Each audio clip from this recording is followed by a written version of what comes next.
All right, welcome everyone. We have another special podcast today with the number 2 all-time money earner in online tournament cashes, Mr. Bryan Paris, known as B Paris. Bryan, how are you? Great. How are you, Jeff? Doing well, man. Crazy times, but again, for poker, for us, it's if anything at the moment, it's beefed up, right? The guarantees are up, action's up, traffic's up. So I think day to day for us, if anything, it's I don't want to say it's good. It's not like it's we aren't too affected by it. If anything, right, maybe it's better. So tell me about. We have a lot to talk about. First of all, congrats on that score last weekend in the Party Poker Million for $171,000. And I mean, how many entrants? I don't know. It's a $200, $215, some crazy amount of. It covered the guarantee, so it had to be at least 5,000. So yeah, somewhere north of 5K. 5,000 or 6,000. I think it did get well over. Actually, it was a big one. That was a Matt Staples. Yeah, it was a big one. Table, Yo Viral. So 3 streamers made the final 5 in a basically 6,000 person field. Essentially, it's just insane. And you ended up making a deal and chopping heads up. Could you talk to me about that? How did your day one, how many chips did you have? You start with $1 million. How many chips did you have when you went into the final day 2? So I was playing flights all week. What I do a lot for the Party Million is I try to play like the $22 phases into the flights to try to get in a little cheaper. But then as the week goes on, I'll just start direct firing the 215s because I always want to make sure that I make a stack in it. So I think I won the very last flight on Sunday, like at the beginning of the session. And it just sort of shot me right into the million. And I think I had 6 or 7 million. I didn't have a ton. I had, a decent stack. I was well positioned to cash at least, but I wasn't like, monster stack after day one or anything.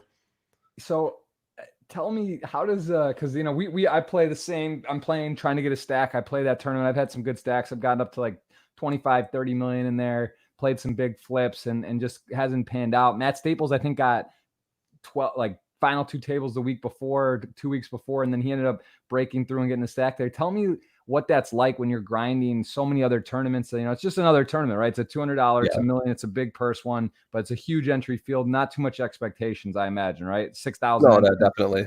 When I play on Sunday, I have a lot of tables, right? I just have a ton of tables all across. It's like 20 tables. I have 3 monitors, so I got like 6, 7 tables or whatever. And I usually have everything in big blinds, so I actually don't know how well I'm doing in the tournament until a little bit deeper.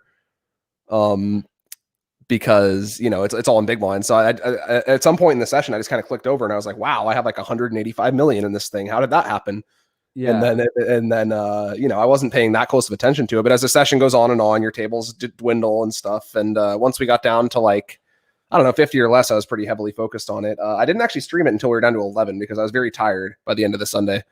But you weren't streaming that day. You just didn't. I wasn't streaming. I don't generally stream on Sundays because there's 2 reasons. One is that the competition in the directory is fierce on Sundays, and the other is that I just have so many tables, and it's like very mentally taxing to try and stream and have a bunch of tables on a Sunday. Really interesting. So you go live. You end up you're down to 1 table at that point, or a few? I was down to 1 table. I had 2 tables actually. I was still in the Stars 500 knockout. I think there was like 70 people left in that or something, and I wound up. I don't know if I punted it. I took a spot that was like semi close for bounties and ran ace jack suited into queens for like chip leader pot with 70 left in that, but I barely showed it. I didn't even mention it. I just like showed the bust out hand real quick and then went right back to the million. So I started with two. I was 2nd of 11 when I started this stream. And for a little bit of background info, there's this 215 phase tournament on Stars, and I finished 10th in it literally back-to-back times. It's only like once every 4 or 6 months, right? For Scoop, they have the 215 phase. For the W Coop, they have the 215 phase. I finished 10th in that tournament, exactly 10th, back-to-back times, 6 months apart. So like on stream, I have a very long history of getting 10th in these like huge field, 100K plus up top tournaments. Yeah. So I was 2 of 11 when I started the stream, and I lost 3 consecutive all-ins to short stacks. At one point, I was 8 of 9, and then I was like 9 of 9. And you can just see my reaction as the stream goes on. I just get like sicker and sicker, just thinking like, oh my God, I'm going to get 9th again. This is like so soul crushing. But then at some point I broke through, and once we got down to the final table of like 6, 7, I started to relax a lot because at that point I've broken through the 10th barrier, and from there it's just like whatever happens. So I was quite short for a lot of the final table, and then at some point I retook a decent stack. I became 2 out of 5, and I maintained 2nd place until we got to heads up and then chopped it. And you, it's just pretty amazing because I'm looking here too. My dad sends me notes every for the podcast, and I'm looking over and I see. And this is maybe not current because I think you have much more, but I remember that's when I first cracked the 10 million mark. I think I might still be top 10 earnings now, but I'm not 2nd anymore. But so, and it was a race. So it was pretty close. This guy, Poker Kaiser, was right there. So obviously these guys probably Yeah, and Pocket Zeros is quite close. Yeah. So, but you actually were the second ever to cross over the 10 million earnings mark. And at that point, your biggest live cash or biggest online cash was 111K. Yeah. Was that still the case until this 171 then? Or? Yeah, I've had a lot of cashes for around 100. I have not had anything over 110 or thereabouts until just last week.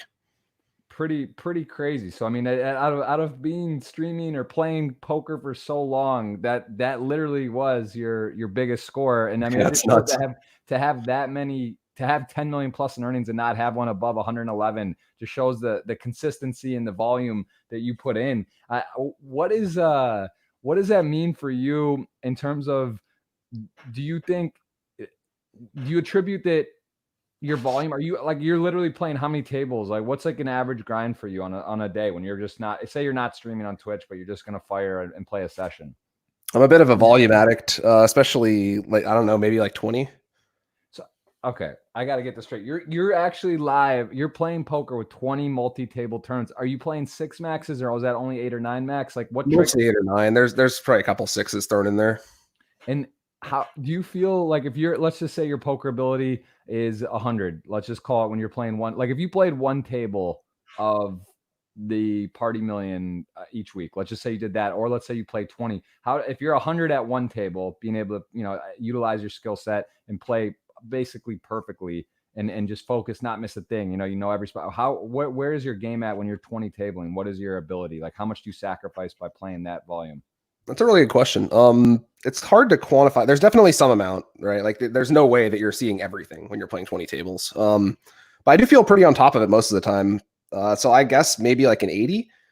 And then as you get further in this, so the idea is at the start of the session, you sort of just plant a bunch of seeds and then some of them start growing. And then as the session gets further and further down, you can focus on the ones that are growing. And then at that point you can, give it your 100 game.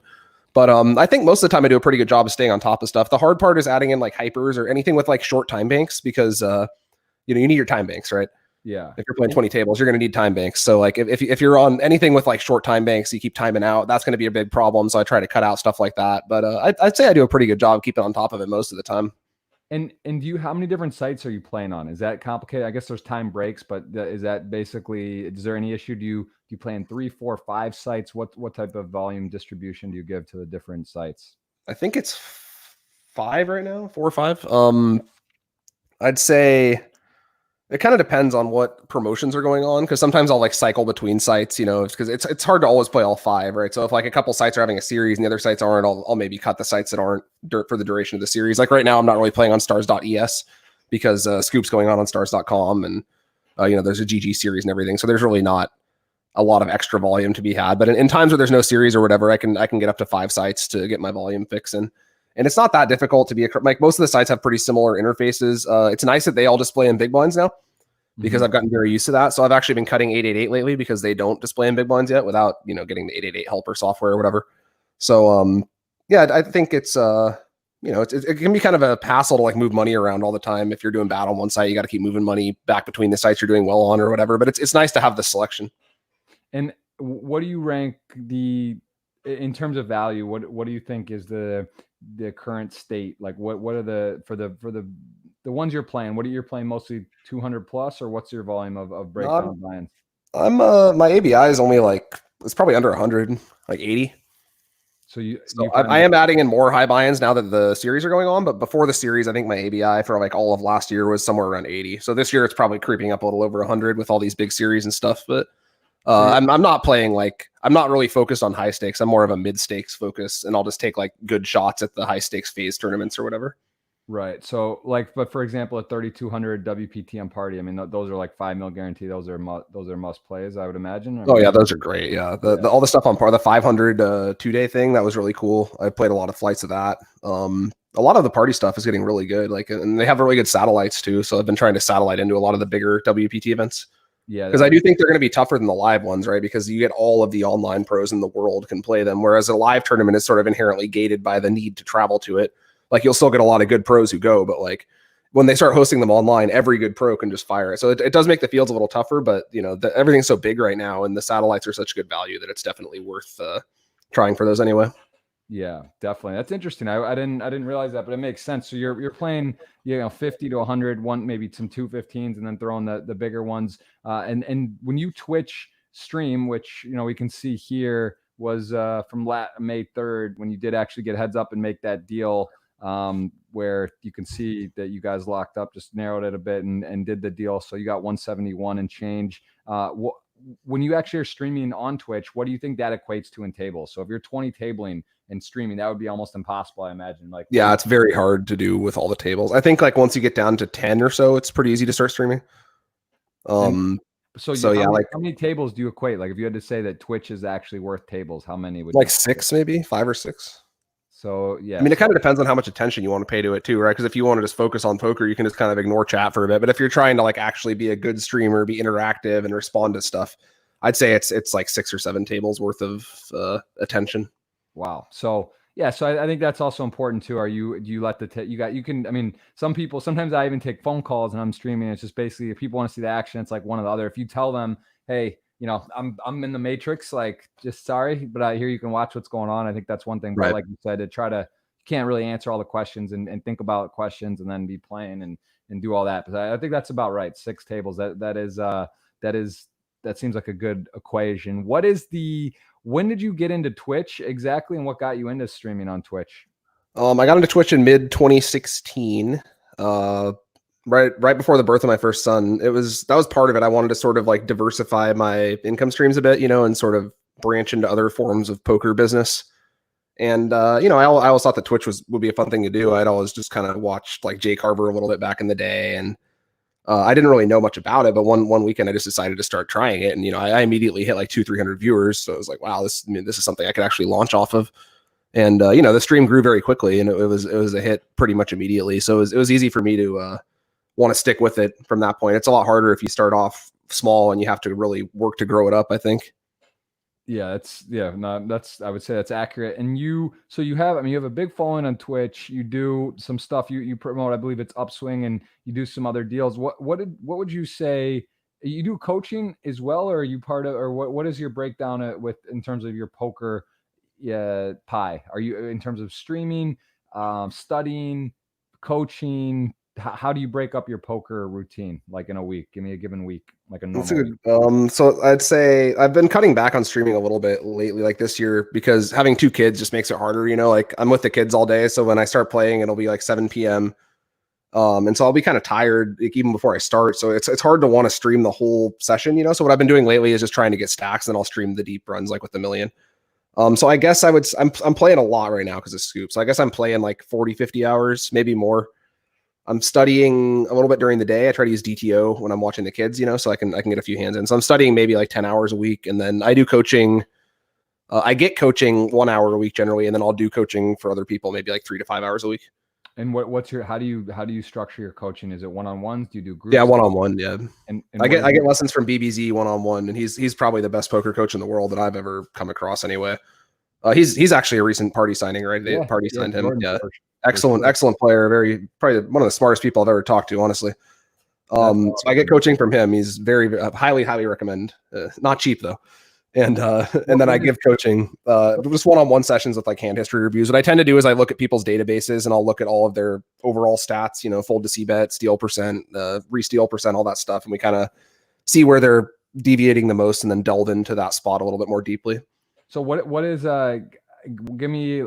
if someone reached out to you right now and they say, hey, Bryan, I would like your coaching. What is a typical rate or a sort of a deal for you look like? I charge 100 an hour base rate, but for regular customers, I'll go down to 75.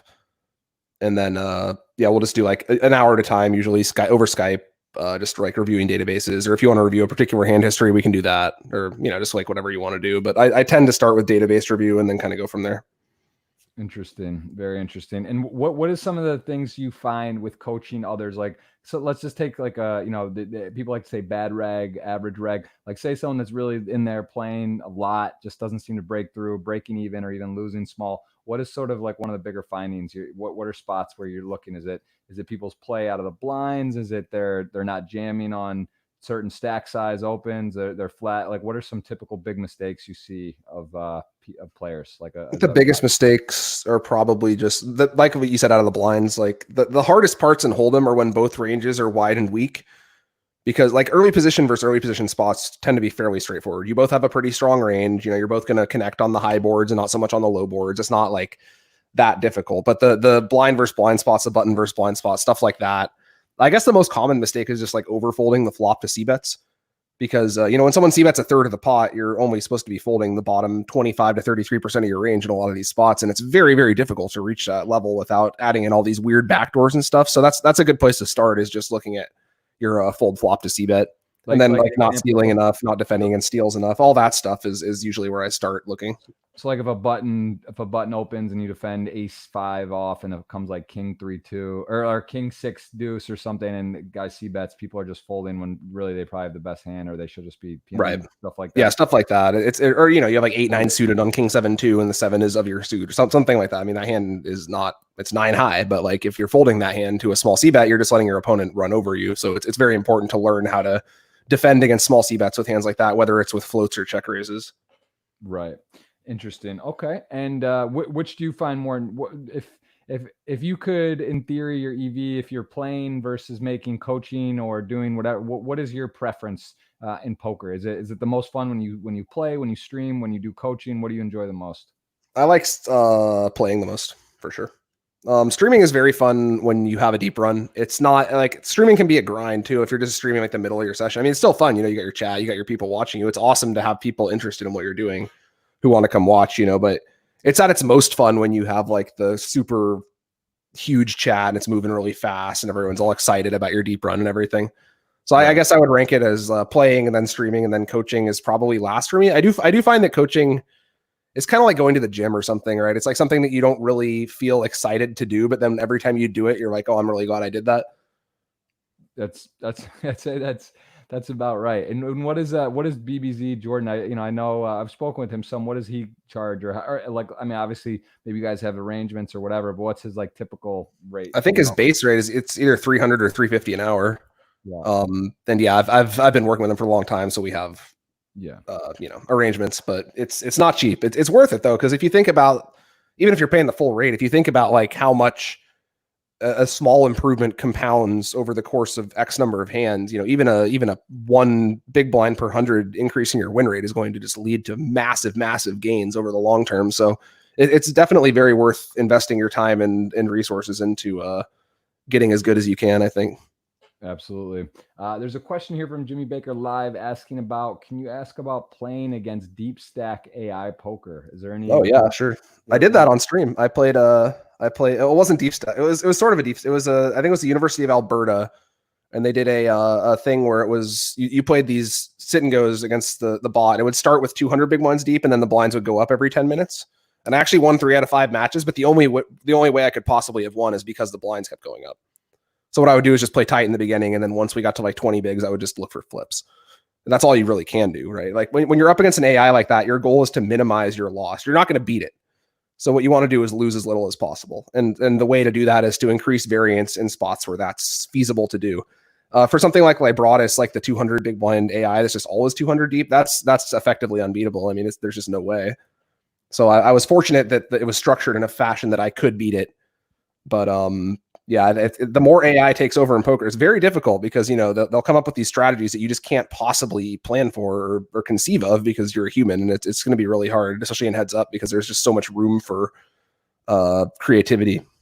And I guess that's sort of like if you get heads up and you're playing against one of, if you yourself are not, speaking to if you don't have a lot of experience heads up, or a player playing like one of the best players in the world, that's probably the same thing. You want to try to get the variance up, right? You'd love to get it. Oh, absolutely. Yeah. It's very important just as a gambling principle in general to know when to inflate the variance versus when to deflate the variance. Because, if you're an underdog, you just inflate the variance. It's a very important principle to know. Absolutely. And this deal, let's talk about this. Were you familiar with this player, or had you ever heard of him, or no idea who that is when you made? I actually had no idea. But it was at the tail end of a 15-hour session or whatever, and it's so much money. And he seemed pretty confident, like he was the big stack for most of the final table. He was doing a very good job leaning on everyone with his big stack, which of course is a different skill set than heads up, because once your heads up, there's no ICM pressure anymore. It's just a chip EV game at that point. Yeah. So I wasn't sure if he would be like, good at heads up, but there was just so much money and it was so late in the session, and I was just so happy to like lock it up at that point. He didn't seem bad basically, so I was willing to chop.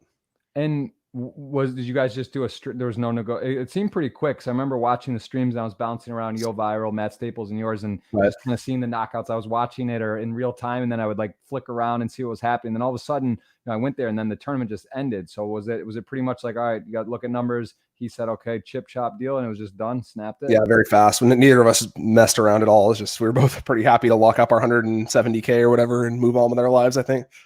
Yeah, I mean that's that is, you can see the difference, 206 to 144, so you get the extra money. And then it's interesting because some sites you make deals and you play it out, which I kind of prefer. And obviously I'm team party all the way and love everything they're doing, but it would be kind of fun to just play it out. I guess it depends. I was kind of surprised. I thought they would make us play for 5, 10 or whatever, but it just ended the tournament right away, which I'm okay with. I I agree with you. I think it's better for the fans, especially to make you play for something. Yeah, it's also if you're making the deal heads up, I guess it depends which side you're on. That guy I love, for me or for you, right? It's like kind of cool to be like, yeah, I won the Sunday. I mean, you chopped it, so it's the same essentially. Right. But it's like to say you got first or to actually play it out is it's kind of cool. But whatever, right? Who cares? You're tired. What time was it there? And when you finished, it was like 6 a.m. or 5 a.m. 4 or 5, I think. Not as far as the ACR tournaments. The ACR tournaments, man, you try to play those over here, and you'll be like barely making the money, and it's like 5 in the morning. They're brutal. But this one, it was over by 5, I think. Might have been slightly after 5. Pretty incredible. What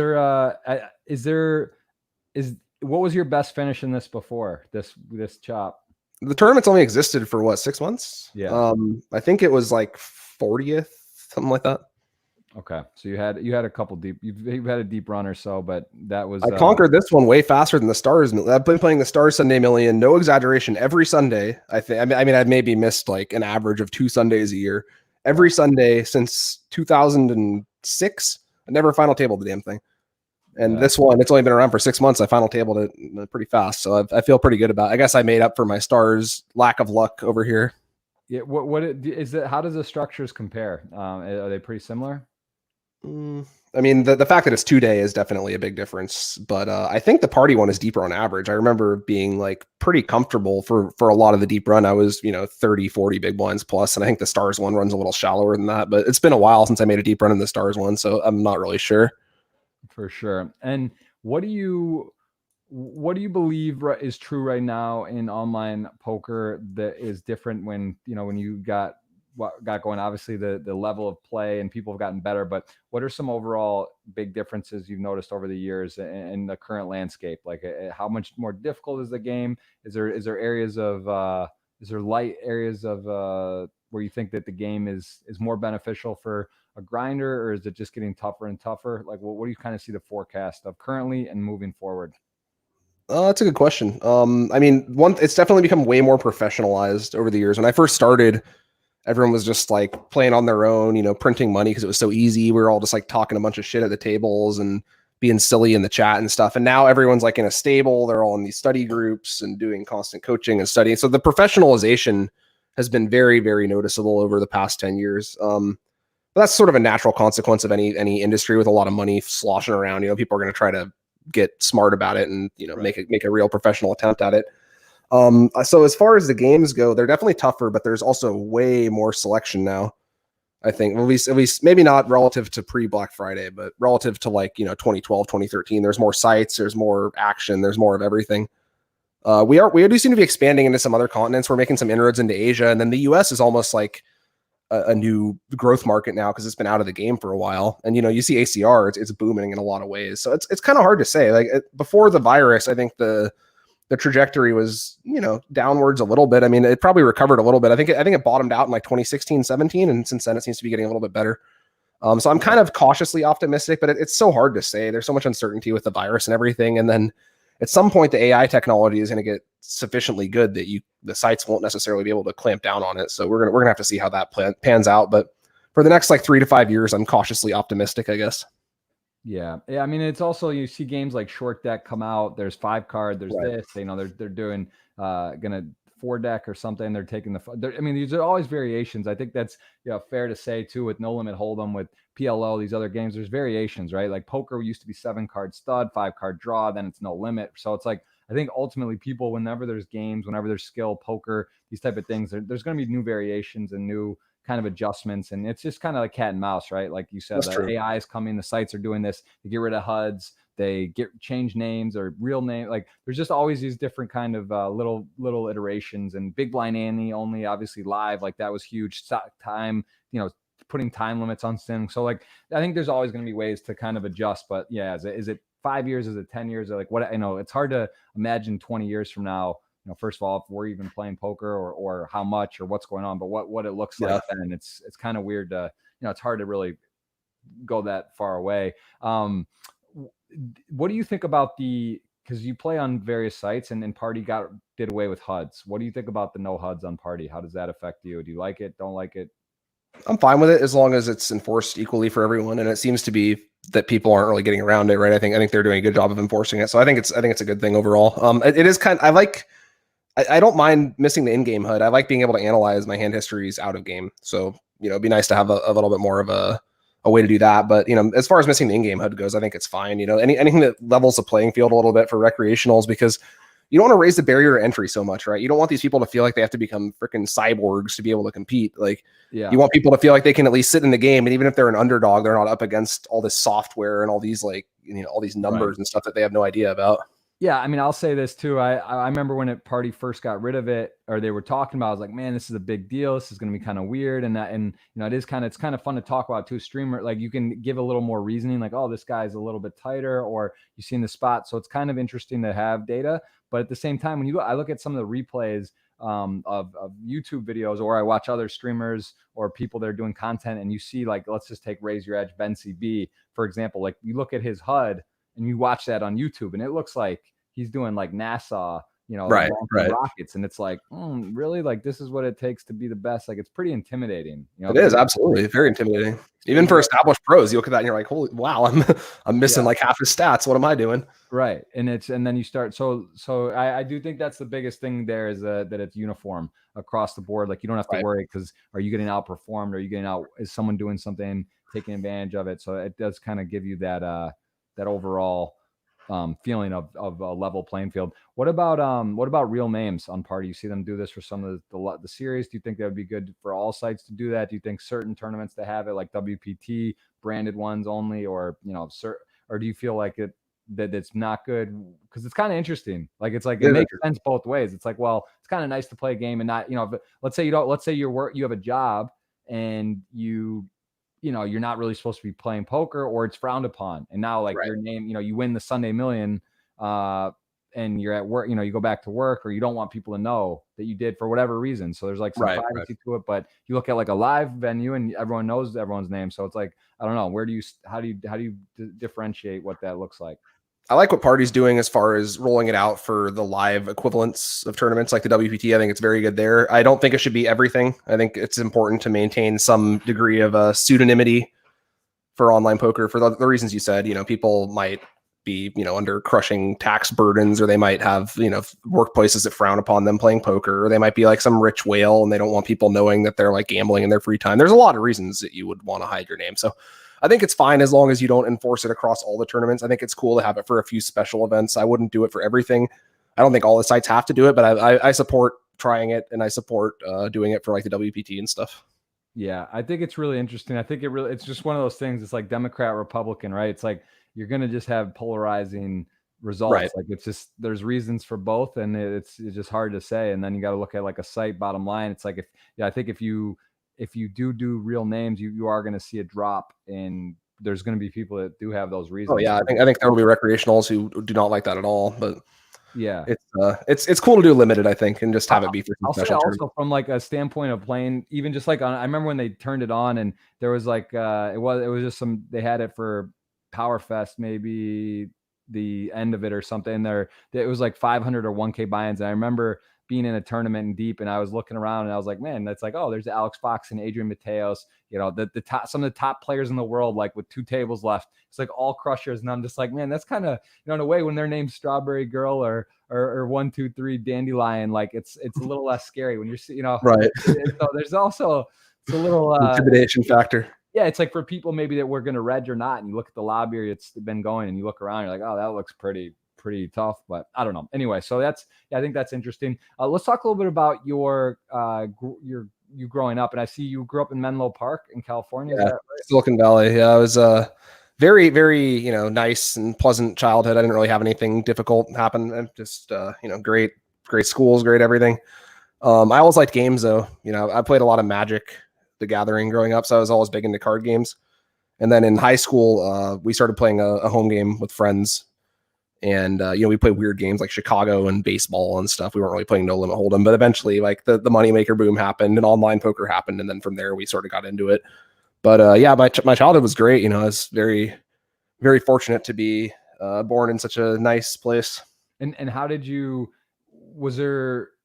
did you get like $50 put on party, like one of those $40 on stars? Yeah, you were stars first one. One of my friends who I played Magic with just like was because all my Magic playing friends were playing poker when it first came out 2002. 2000. I actually resisted it a bit at first. I was like, why are you guys like, well, let's go play the other card game. And then eventually I was like, all right, these guys are all making money.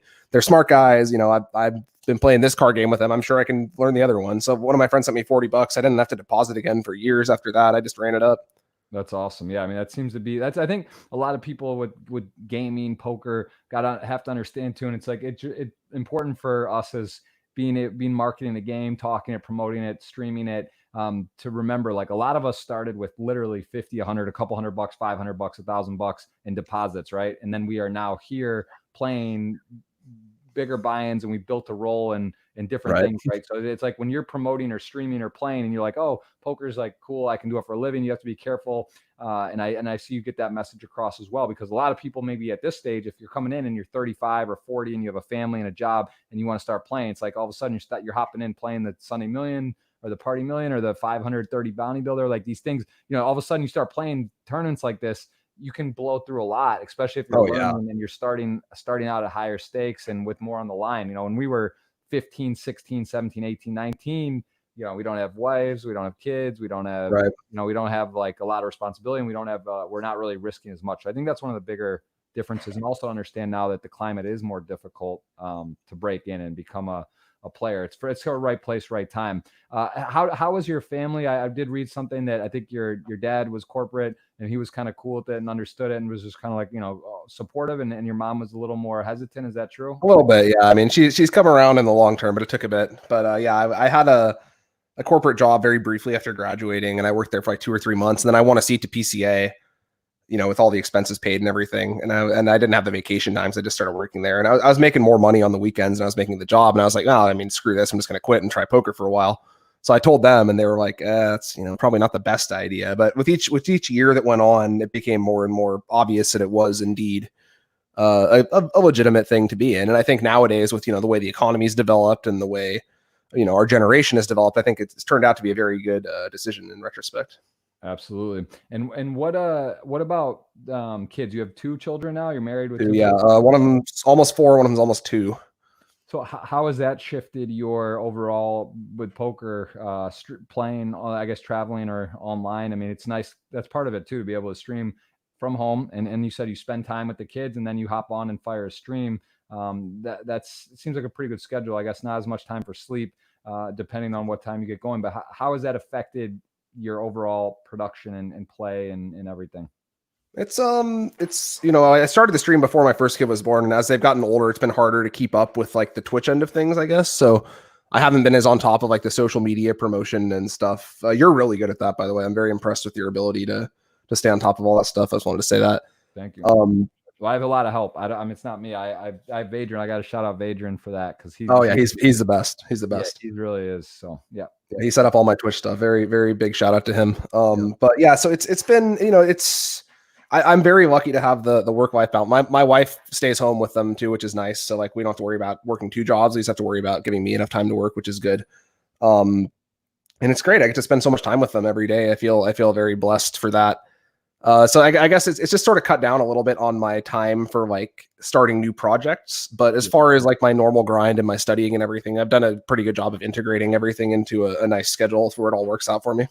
And so how much sleep do you get a night on average? Like it depends, I guess, what time. Good, actually, I can get like, well, it depends. Some nights I'll usually finish around like 2, but during scoop it's more like 3 or 4 in the morning, and then I'll sleep. Some days I'll sleep till like 8, and then I'll get up with the kids for an hour until my wife gets up, and then I'll go back to sleep from like 9 to 1. Other days I'll just sleep from like 3 to 12. So I usually manage to get like 8 or 9 hours, which is pretty good. Nice. And then, so like you said, then that's when you that's your time to spend with them, and then you go live, or you start playing your session after you've got your day with the kids, basically. So it has cut a little bit down on our live travel because it's harder to take 2 kids everywhere, obviously. But it's once the coronavirus alleviates, hopefully soon, we're going to try to get back on the traveling a little more. Yeah. And how is what is it like where you're at with the coronavirus? Is everything on full lockdown? Man, you can't even tell that like anything's different, honestly. The Netherlands, they haven't done much. I mean, they closed the schools, they just reopened them this week, so they're open as of Monday. I haven't sent Alex back yet because I'm still not sure. I'm kind of waiting to see what happens a little bit more. But the stores, like, they gotta wipe down the carts, and you gotta wait for people to come out and everything. But I don't know, as far as from my perspective, everything seems largely the same, but that's partly because I'm so disconnected from like the overall work economy here, because everything I do is over the internet and stuff. So I think we've had less life restrictions than in the States, for example. But things seem to be getting back to normal now, and I hope that doesn't result in another huge spike. I guess we'll just have to see. Yeah, it's kind of unclear. So uncertain times for sure. A lot of uncertainty, and it's an interesting time because there's so much uncertainty and there's so little reliable data, but everyone has to craft their whole like hot take on it, So everyone has their like position, and it's just a very interesting time right now. I'm just kind of observing. Yeah, I'd say that's pretty accurate. And just it's really hard to know because there's so many different motives, right? Like the economy and the countries. It's like, all right, well, behind closed doors, the world leaders, they're basically like, it could be, listen, if we don't turn the economy on, if we don't go back, things are going to just fully collapse. So that's what we got to do. Or is it like, all right, we believe this is true, but so there's a lot of you kind of got to take your own decision on how this stuff is. I think it's just very important to embrace some of the uncertainty and just admit that you don't know everything right now, because a lot of people seem to think they know, exactly what's going on, and I don't think any of us do. For sure. And so where did you meet your wife, or how did you meet and get in? Because playing poker, my wife is Brazilian. Poker is not frowned upon. It's just a kind of unknown, and gambling per se, call it what you want, poker, but it's a little bit of a tricky thing. And yeah, sure. To sort of go, how was she with that, and when you met her, did you was that an issue at all, or was she just whatever, supportive the whole way, not worried? So I met her when we were both in college. I was 21, she was 20 in 2006. We met studying abroad at Cambridge. We did like a study abroad program for the summer. We both went to UC Irvine, but we didn't meet until we were in Cambridge. And so we hung out all summer. And then when we went back, we started dating or whatever. And so I wasn't really a pro at that point. I was just playing to pay the bills or whatever, Mm-hmm. I actually remember the first time she came into my dorm room in Cambridge and saw me playing poker and was like, "Oh, this is for real money?" And I was playing like 1-2 cash or something. I was like, "Yeah, it's for real money." And it was like, "I'm up $300 an hour." And she's like, "Oh, wow, cool." So we were both pretty young, and it was novel, and it was like, and I never, I've had ups and downs in my career, but I've never dropped the ball as far as paying for our expenses and giving us a good, comfortable life. So, it wasn't very difficult to convince her because she's been with me from the very beginning. Right. And when did you know that you for sure were going to do this? Because like you said, you're playing in college, you'd been playing in high school, you had a natural aptitude for games, sort of doing well. But when did you say wow, this is I am going to just go for this straight up? When was that? When did you feel confident to make that? I kind of figured all through college, I kind of assumed I would just keep doing it because it's really what I love. It's my thing. And so I briefly tried the corporate thing because that's the responsible thing to do, and I just hated it. I can't function in a corporate hierarchy setting. So I always sort of had it in the back. Even growing up as a young kid, I always wanted to be a musician. I wanted to be in a rock band or whatever when I was growing up. So I never really had my sights set on a conventional corporate lifestyle. I always wanted to do something. And once poker, was booming and became something that was actually feasible, I just sort of gravitated right towards it. And see a question here. Curious on your longest downswing. Do you have a period where you just couldn't get it together, or you actually ever questioned not quitting or stopping or adjusting what you were doing? What's the longest period of time where it just wasn't working? So mid 2014 up through 2016, I guess I had a pretty big downswing. I was still, because, you know, during Black Friday, I got used to the idea that I was just like one of the best players in the world, because back then I was just crushing, right? And I kept playing pretty high stakes and throughout 2012, 2013, and even the first half of 2014, everything was going great. But the games were getting steadily tougher, you know, because the Americans were out of the market. Stars was starting to do their whole thing where they clamped down on Supernova Elites, which sent a bunch of like cash and sit and go geniuses back into the MTT fields and made them much tougher. And I just kept firing away at the high buy-ins, you know, because I had the money for it, and I wasn't really studying, and I went on a pretty big downswing, like 150K or something, during that time. And so in order to get back on my feet, I like joined up with a stable briefly to try to get more coaching. I started that's around when I started the Twitch stream. Actually, was briefly after that. 2016 was going a little bit better for me, but part of the reason to start the Twitch stream was because poker hadn't been going great for the last year or two, so I wanted to sort of diversify. Interesting. And so did you was that a function of variance just not running it well, or a combination, you think, of all those factors of why it got I was definitely playing bad. Like, I mean, I'm sure there was some variance, but what I was trying to do was just play my 2012 game in like 2014, 2015 fields without really updating anything. And it just wasn't working, you know, because everyone else was studying, and and I just was behind the curve for a little bit. I feel like right now I'm pretty on top of the curve. I study a lot and stuff, but it's taken quite a bit of work to get back there. Interesting. What okay, so then in Black Friday, explain to me where you were and what happened then. What was your immediate reaction, and looking back on it, how do you think that all played out? It's a tough time for me, man. So the first 4 months of 2011 were by far the best of my career. I was up like 300, 350 in 4 months. And that was when Full Tilt was running their like triple guarantee weeks, double guarantee weeks, all this crazy shit. Unlimited re-entries, or I had a stretch 13 out of 14 days where I cashed for 10K or more. 13 out of 14 days in like February of that year. And how many, what was your buy-ins per day? About maybe like 5, you know, like pretty 5, 6. So it wasn't like I was cashing for 10 off of like 2 or anything, but it was still very consistent. Like, it was like putting in a shitload of money every day, and every day just taking out like more and more and more. It was just amazing. And we had this nice condo in Laguna de Guel on top of a hill. Look, and we had like a, BMW convertible. We were just living the life in SoCal, right? And then most of my money was on Full Tilt. I had moved some over to Stars, but I had like, I don't know, 200 stuck on Full Tilt or something when they went down. So I was like, wow, this is fucked. So my first reaction was, all right, I'll just ride it out. I'll go play the World Series of Poker, because I did that every year. And then as soon as the World Series of Poker ends, I'll relocate my account to Canada, and then I'll cash out my Full Tilt money. And then, halfway through the World Series, we get the news that Full Tilt completely suspended operations because they got their license pulled or whatever. And that was like probably the worst day of my poker life. I mean, I was like, wow, I basically just thought that 200K just, disappeared into thin air. Right. And I had been firing the World Series as though I had that 200K behind. So I was, in for a lot, and I was like basically torching my bankroll, and I thought I had all these reinforcements on the horizon, and then they just weren't coming. So it became really rough for me. 2012 was a pretty hard year. I relocated pretty fast to Canada, and I went there for a little bit, but 2012 was hard. And then, it took until 2013 for me to really get back on track. I moved to Amsterdam in the middle of 2013. And when what do you, before I want to talk on that a little more, but what do you think about the re-entry stuff? And actually just saw Patrick Leonard, Pad Squad put that big thing about these that right now there's a boom that's not sustainable with the rake, these different sites, and like the multiple re-entry charging on. And I saw Rob Young, who basically came in and was saying, party, where do I sign? Because max one re-entry, don't charge a rake on the rebuy, all these different things. But I mean, it's GG, Stars getting crushed. People are saying how high what they're doing, and then GG's is high. All these different things. Party as well is taking money on re-entries. Where do you stand on? Should there be re-entries? Should some stuff be re-entries? Should there not be a rake on the second rebuy? Like, what do you think is the optimal situation for the ecology of poker right now? It's sort of a prisoner's dilemma situation, like you were saying with Rob, right? Because he's like, where do I sign with Party? But like, if the competitors aren't going to sign, then you're going to miss out. So I think ideally we'd have less re-entries. Ideally freeze outs. I mean, I think it's worse for each individual pro, but it's way better for the ecology as a whole to have everything be a freeze out.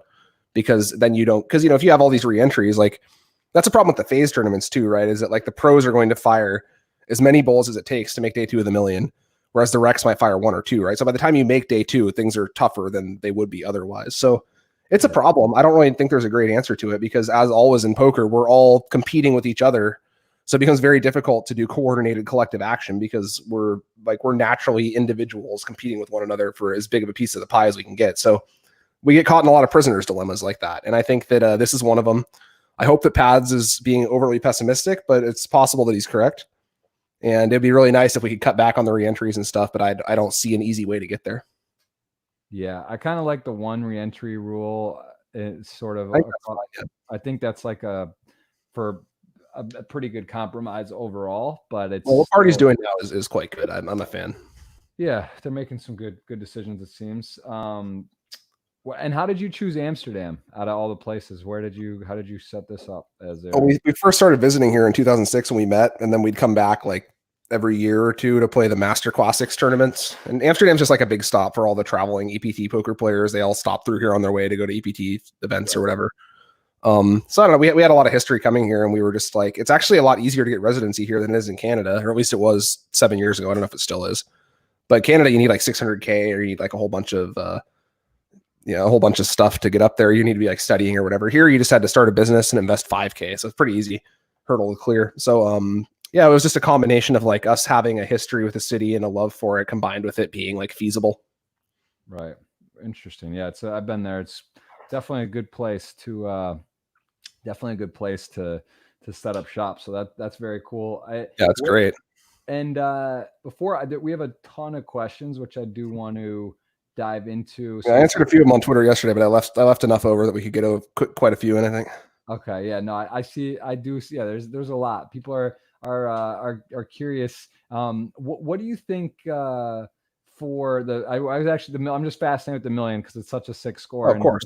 Tournament. What's like a good stack? Like, because you can actually, if you bag, keep playing. Like, what is there a certain number that if you bagged you would play additionally, or do you think if you just get in, it's just punting money? If you're, I usually just play the stack I get in with. I mean, if you get in like really short, then maybe, but it's just like the bar to clear becomes so like it's already like your ROI regging a 215 tournament is going to be like not amazing. Probably, let's say 25. I mean, that's probably generous given that it's like a fairly tough field. We'll say your ROI is 25.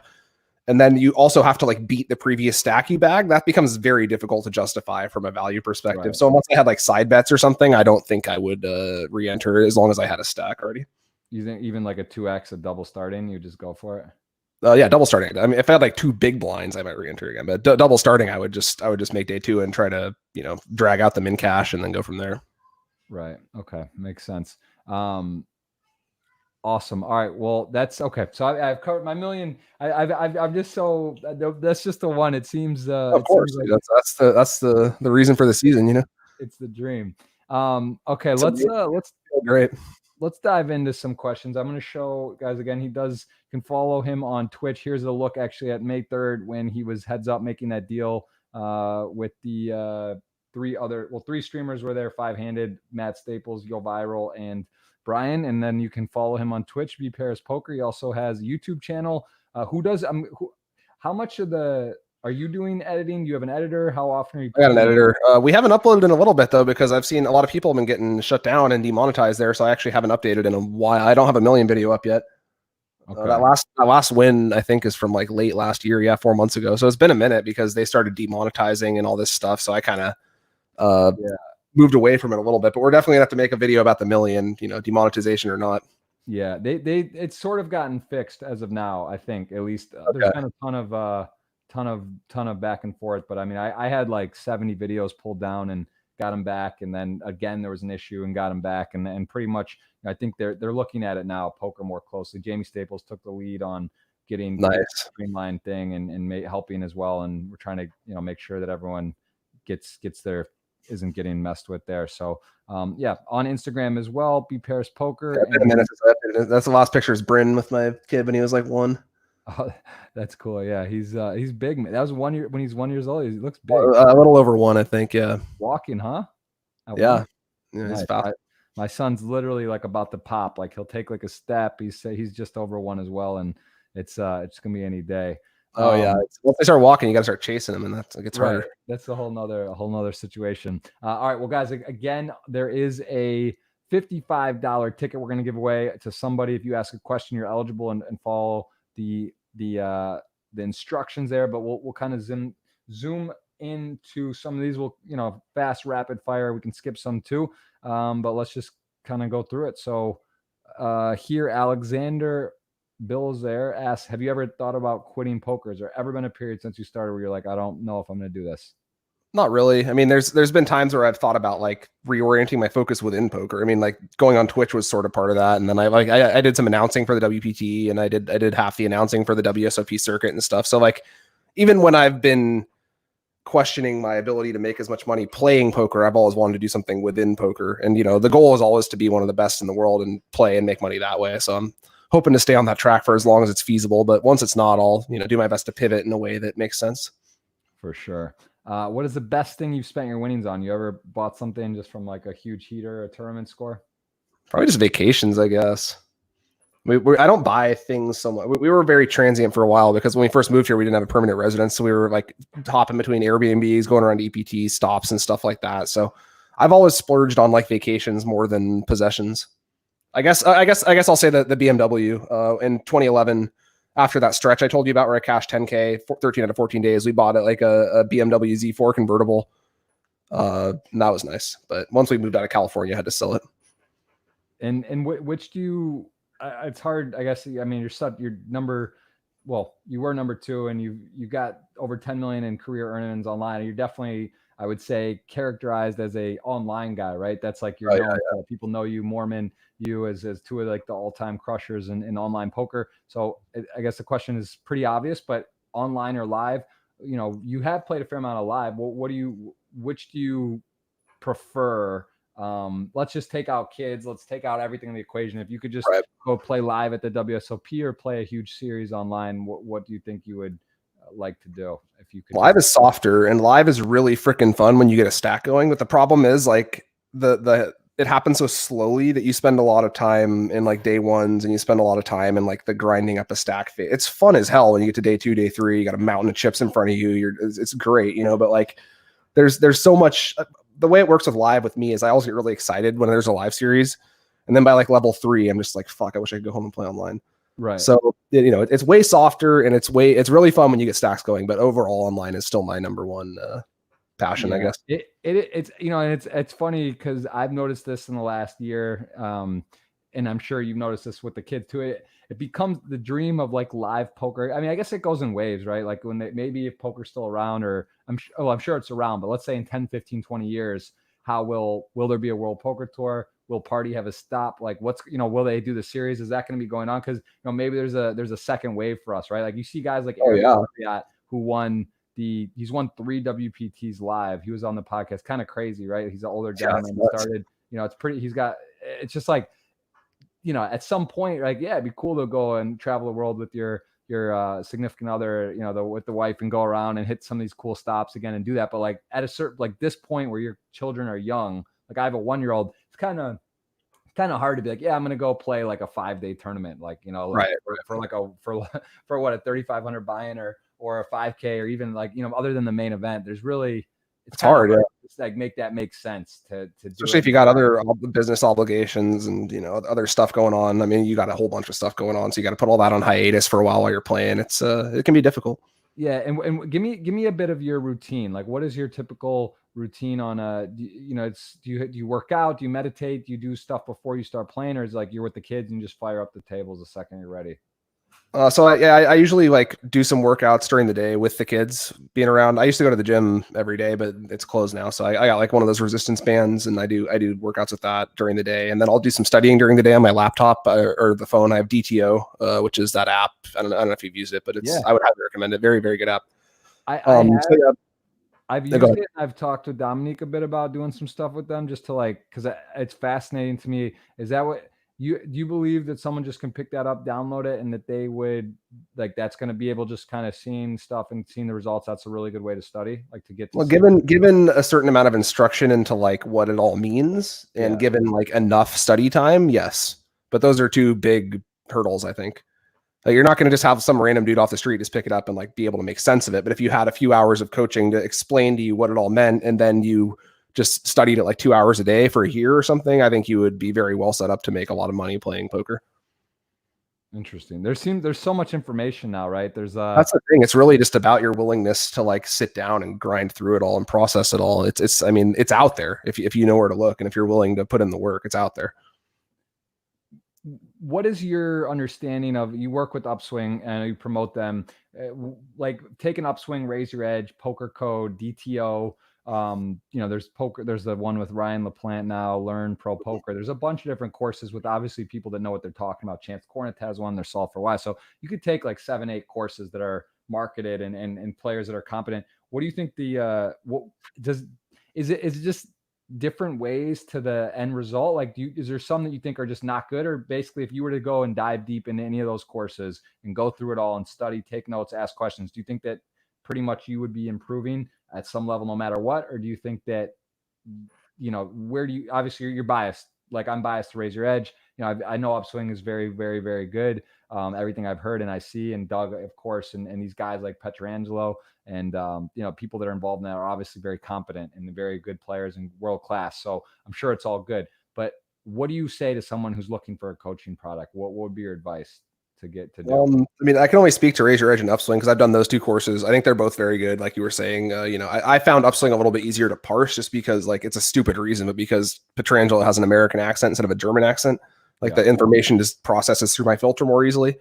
So I would recommend both of those, but they're both kind of advanced to start with. It's difficult because poker is such a weird, complex thing that you really need like an introduction to it before you can even start studying it and learning it properly. So, I mean, those courses are really good. You're going to glean something from them, but I think it helps to have some like person-to-person instruction as well to sort of walk you through it all. And so you can ask questions and get immediate feedback and stuff like that.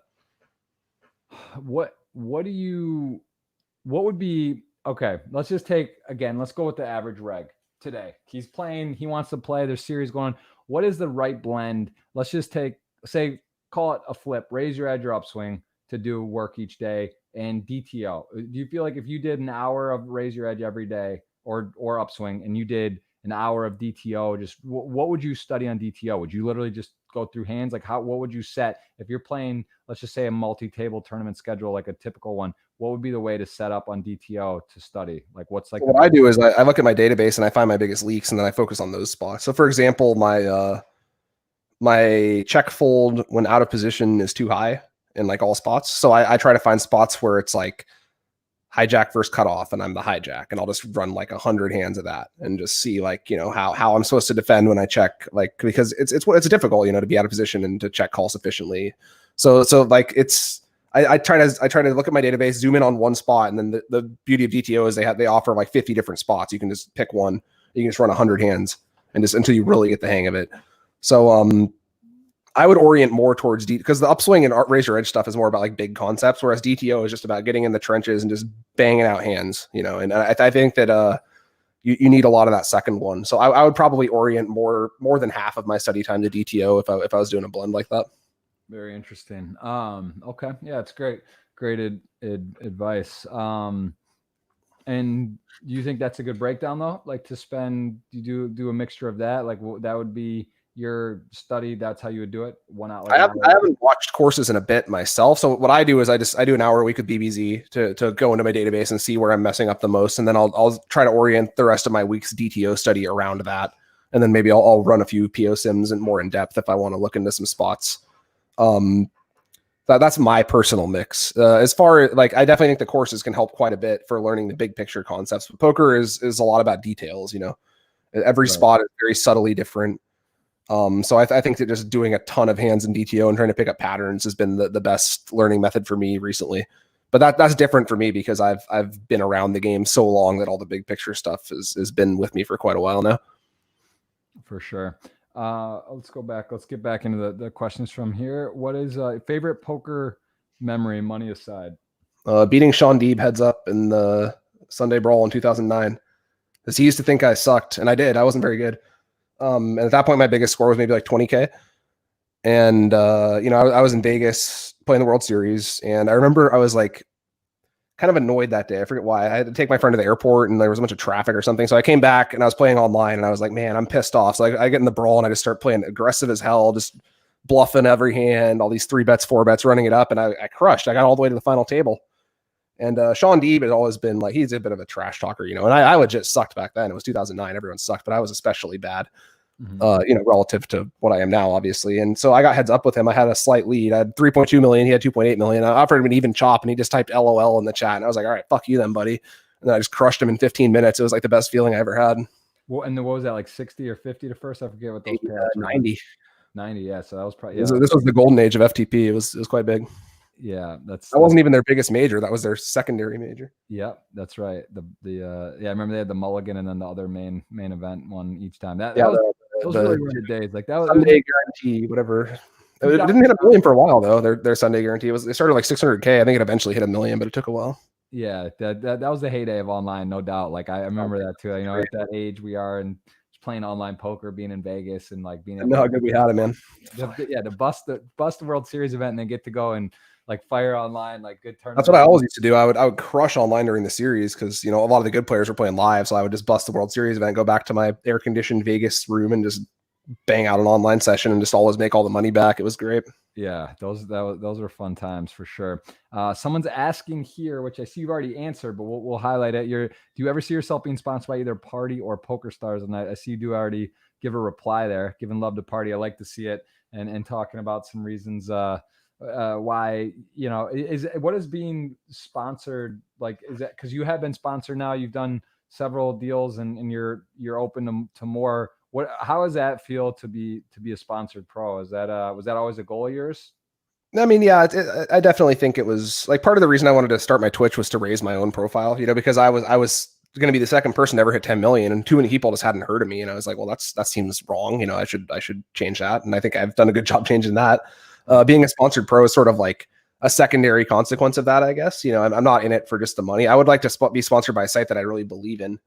Which is why I was saying I don't really want to work with Star. I don't think they'd want to work with me at this point either, because I've been talking a lot of trash about their decision to pull the rug out from under the Supernova Elites a few years back. Right. So like if I'm going to be representing a site, I want to be in my chat, and I don't want to be constantly like having to ban people who say inconvenient things or like stuff like that. So I would like to be sponsored by a site that I believe in, and I think that Party, you know, they make some mistakes, but they're really doing a great job of trying to innovate and stuff. And I think Natural 8, you know, when I was working with them, I still love the site. The reason I stopped working with them is because they left the Netherlands. I think, you know, they've grown really big since I started working with them, and they've really expanded in a lot of directions. I don't agree with their like re-entry policy, for example, and there's some other stuff they do that I don't agree with, but overall I believe in the site. I believe that they're improving the game by existing. So if I am going to be sponsored by a site, I want it to be a site that I can like hold my head up high and, you know, not like lock poker or whatever. Right. And it's I mean, it's good for the industry when there's competition. You know, I think that's the biggest thing. Like Stars sort of had a monopoly with streamers and everything, and then now Parties got involved. GG, you know, you had Natural 8, other sites that are there, even like ACR and these sites that are doing some stuff, getting people some deals, you know, having guarantees, making people have a choice. Right. It's nice. Like if it's just one option, like it's not good, just in general, right? Monopolies. Yeah, you always need competition and innovation. And I think Party, you know, they make some mistakes, but they've done a really good job of like pushing the envelope in a lot of different directions. And I think Pads is a really good person to have in charge of the tournament schedule because he understands like all the nuances of the market and everything. For sure.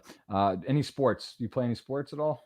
I mean, not really. Like I used to snowboard, but it's been a long ass time. I work out a lot, but I'm not really a sports.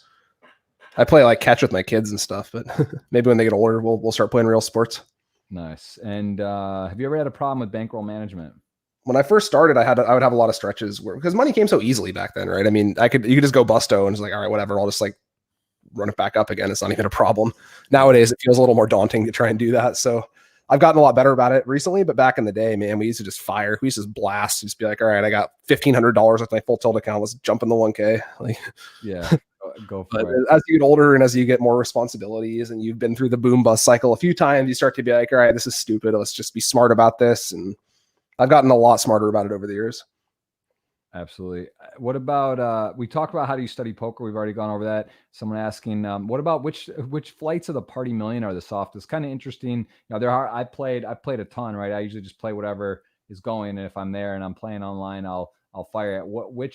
Is there any flights in particular that you think it's really beneficial? Because some are turbo, some are 6 max turbo, some are like, you know, on a Sunday for the next Sunday. know, like looking, I guess probably the bigger flights, right? The deeper stack, Right. bigger flights are going to be better. Is that generally the rule, or what do you? So I like the $22 ones. They have the $22 like phase into the 215.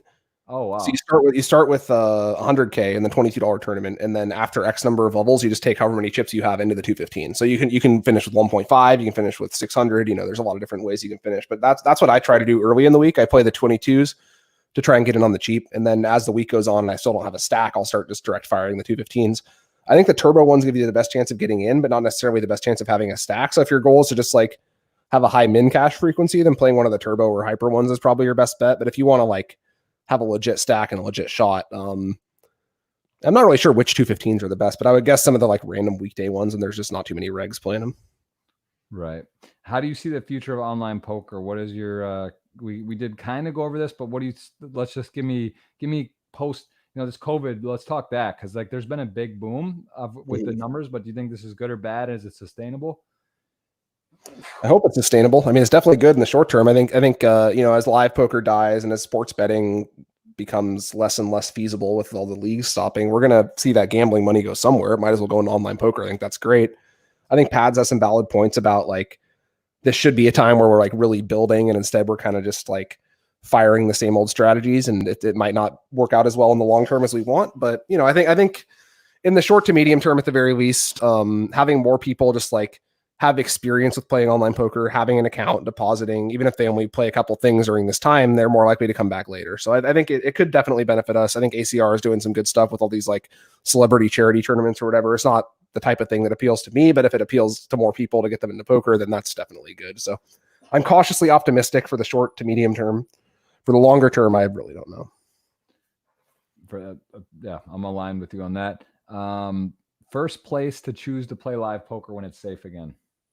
I mean, I like Holland Casino Amsterdam. That's my local grind now. So I guess I'll go with that. But I mean, my favorite place to play has got to be Monaco, the Monte Carlo Bay Club or whatever. So if they run that EPT this year, I'm gonna try to go to it. That'd be nice. Who was your poker idol growing up? That's a good question. I don't really know if I gravitated towards any particular player. I mean, we all liked Phil Ivey or whatever, but I guess like Sean Deeb, honestly. And yeah, he also does the family, plays a lot of poker, very high level. Right. You know, he was just the original crusher for online tournaments, and my focus was always online. And you know, he was just, yeah, he was way ahead of the curve. And the guy's a freaking genius. I don't know if you ever talked to him, but it's just like his brain's just moving like 1,000,000 miles a minute. So some people you can just tell when you talk to them that they're just like ridiculously high IQ and they're just like natural crushers, and he's definitely one of them. So I guess he was the first person I like wanted to sort of emulate as far as the online game goes. Absolutely. What beating it was so sweet.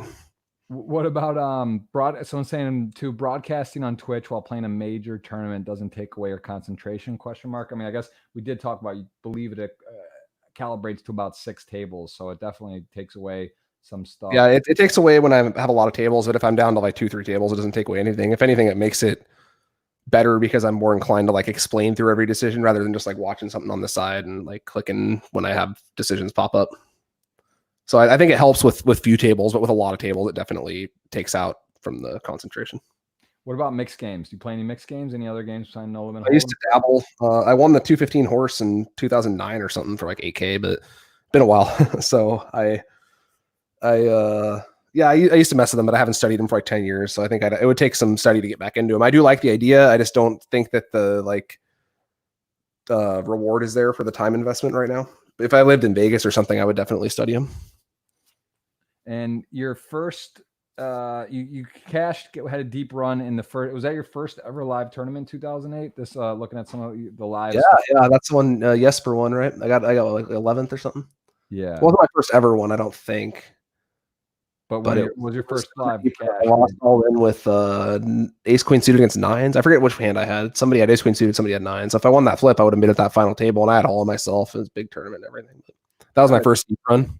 So speaking of all of yourself, what do you do generally with breakdowns? Like when you're playing online, are you playing 100% yourself? Do you do any kind of deals or swaps or stakings ever? Or we sell action on poker shares. When I first started the stream, I was selling action on Stake Kings, and it's a nice deal and everything. It's just a lot of maintenance, a lot of my busy work behind the scenes, like calculating everything and stuff. So eventually I switched over to poker shares because my incentive with it is not so much to like mitigate my variance, because I'm playing low enough that I can just keep it and it doesn't hurt me. But my intention is to drive interest in the stream. So poker shares is perfect for that, because people can just like place bets on me to do well in tournaments, and I don't have to do anything on my end. They pay it all out and stuff. Interesting. So I try to mitigate variance with like satellites rather than selling action these days. But so on Stake Kings, you can sell a piece of actually yourself, but on poker shares, you're the betting and the site is taking risk, but they're not actually getting a piece of you technically. Exactly. But they are. They're betting at like a sports bet, whereas Stake Kings, it's like a piece of your actual risk. So you're not taking. I guess you're having engagement because people are sweating it the same way almost, but they're not actually owning a piece of your physical share. But when you play, like when you're playing live, do you sell? Is there some tournaments or buy-ins? Are you going to sell action in general, or do you? For bigger stuff live, I'll usually sell pieces, because it's hard to have the requisite bankroll to play like a 2K, a 3K, and actually have it be responsible. So I mean, you can sell little pieces of that, and then for like 5Ks, 10Ks, I'll sell more. Right. And I see you had a 100K score. You got 4th in this EBT in 2014. Eureka, yeah. What was that like? Vienna, 2014. Man, I got it in pre ace queen against ace 10. I would have had half the chips 3-handed if I held, and the guy had rolled a 10 on the turn, but I got very lucky with 11 left to even make the final table. So this was a nice one. It was my first big European score. Very fun tournament, very fun stop. That was EPT Vienna in 2014 when they had when Stars, did their last EPT in Vienna, and they rented out the Hofburg Palace and everything. It was great. I haven't been to Vienna. That's somewhere that I would like to. I'd recommend. It's nice city, nice place. Someone asked about how do you handle downswings? What is like some tricks you would say when things aren't going well? Because it's tough. Like, I don't know your wife, but my wife, she doesn't care if I lose king's to ace queen in a big spot. It's like, it's results, right? So it's like a results oriented game. How do you sort of keep your head up and are you able to really be realistic whether you're playing well or running bad, right? Because that matters too. Like, I'm sure you're able to differentiate when you're not playing your best and when you're just not running well, and that can matter. I mean, obviously, I would imagine it feels better when you're not running well because you're doing well. But if you feel like you're not playing well and your money's getting in behind and whatnot, that's frustrating. And you said you've gone through a period where you had to shift and sort of realize that. So tell me a bit how you handle when things don't go well. Like, let's say you have what's a bad Sunday for you now during these high times? I could be stuck like 5K or something pretty easily. It hasn't happened yet, but certainly could. Wow. No, go ahead. So even in a Sunday, so you're actually your risk on a Sunday, you're really not pushing out more than 5 to 6, 10K in risk on a Sunday. I think, I'm not playing a lot of the highest scoops. I don't think they're great value. The ones that are like 2K buy-ins and like 200-person fields, I don't think I'm winning in those. So I'll play like the phase ones, the phase 500s, stuff like that. So like during scoop, my over maybe I could, if I just literally bricked everything, I might be able to be down like 6 to 8K. But you're gonna get some min cashes and stuff. So realistically, it's like 5. So to go back to your original question about how you manage downswings, I think it's kind of pernicious to worry about how you're running. I think it's always best to assume that it's your fault. It's always best to assume that you should be studying more and that you're playing badly in some spots, because this game is so monstrously complex that even getting the idea that you're playing fine is like extremely detrimental. You're not playing fine. You're playing horrible. No matter how good you are, you're playing horrible. Like even BBZ is playing horrible compared to like a computer, right? So we all need to like constantly aspire for perfection rather than not perfection, but getting closer and closer to the ideal rather than ever focusing on how you're running. But with that said, I do look at my EVBB per 100 and Poker Tracker to kind of keep a sort of an idea of how I'm playing versus how I'm running. So like my goal at the beginning of each session is for my EVBB for the month to go up rather than like for me to win money. And I think thinking of it in that way is sort of helps you focus on the details and the nitty gritty. Because if you get too big picture with poker, like it's really like every hand is just so many details, so is detail oriented. There's so many opportunities for a little bit of EV here, a little bit of EV there.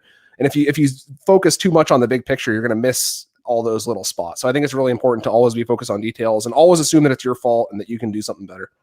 Something I like to think about, and I think that we all are guilty of it, and for sure, the more professional, the less than not. But it's so easy to look and see, like, people talk about hands like I lost this hand, ace king to jacks, or I lost ace king suited to ace queen off. Like those hands just happen, right? I mean, those hands are going in whether you have that hand or not. So it's really important to focus on blind on blind, on these spots, on the, like you said, check folding too much, or finding ways, because like the hands that just play themselves, whether you're getting coolered or vice versa, because the hand, anytime it's like just it just doesn't matter. Like you would have played on the opposite side of the coin, those hands don't really matter. Like those hands just play themselves out. So yeah, I think that's what I think. I think it's silly to like, oh, I had kings and he had aces, or like I had aces and he had kings and he had a king. It's like, well, I mean, who cares? He could have just easily had aces and you had kings. It doesn't matter. Like that's not where your money's coming from. Your money is coming from, like you were saying, like the blind versus blind, the button versus blind, those types of spots. So yeah, it's very important to like keep your focus where it matters. The other thing is people always remember the hand that knocked them out of the tournament, that they don't remember the 6 flips they won to get there or whatever. So, as humans, we always focus on things that are beneficial to our self-image. So it's tempting to just be like, oh, I lost this huge flip, otherwise I'd be rich. Well, it's like, yeah, I mean, sure, if you won that particular flip, maybe you'd be rich, but then sure, there's all these other opportunities you're missing. Yeah. It's it's true. I think that's a great point. I've been guilty too. There's times where I'll be whining a bit, or I'm just thinking, man, I'm so unlucky. But really, you start thinking about life and variance and everything, right? Like it's like poker's like a very small piece on the radar of everything, right? And it's like, and we're also lucky we even get to play and play and compete and all that stuff as a living. So yeah, I think that's a good. I like how you're looking at it. Someone's asking about your routine online on a poker game day. So you've kind of gone over this, but you would say when you do get going, do you have any tricks in terms of ordering tables? Like if you're playing 20 tables, do you have them by the buy-ins, by the stage? Do you do color coordinated stuff? How do you sort of organize your setup? So I got 3 monitors. I usually try to have like 1 monitor per site, which isn't always feasible because sometimes I'm playing 4 sites. So I'll have like a party monitor, a stars monitor, and then an 888 monitor or whatever. And the extra tables I'll kind of put around the sides. When I get deeper and stuff, I expand the table size, at least if I'm not streaming. So like that way I know that the bigger tables are the ones I have to pay more attention to. Right. Past that, I don't have any huge tricks. I was using Table Tamer for a little bit, but it's hard to do across so many sites because, if the settings for one of the sites is off, it can just mess everything up. So I just went back to clicking, but I play everything in big blinds. That helps a lot.